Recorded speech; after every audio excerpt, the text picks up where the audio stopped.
Matahari baru saja memanjat ubun-ubun kota Banda Aceh, ibu kota provinsi Aceh. Di tengah riuh langkah-langkah lansia berjalan dan deru anak-anak bersepeda mini, lapangan Belampadang tampak damai, terutama di hari Sabtu dan Minggu. Rumput hijau yang terbentang dengan sejumlah penjual makanan siap saji yang berjejer di pinggir luas jalan. Dari kejauhan, menara Masjid Raya Baitur Rahman menjulang dengan tenang. Tetapi, di bawah tanah yang dipijak itu, satu perselisihan diam-diam mengakar, menggugat ulang sejarah panjang Republik ini.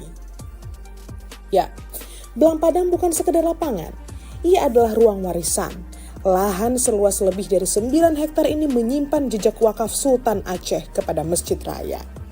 Tanah yang semula digarap untuk pertanian dan kebun umat, kini menjadi sengketa antara pemerintah Aceh dan TNI Angkatan Darat. Persoalannya bukan cuma soal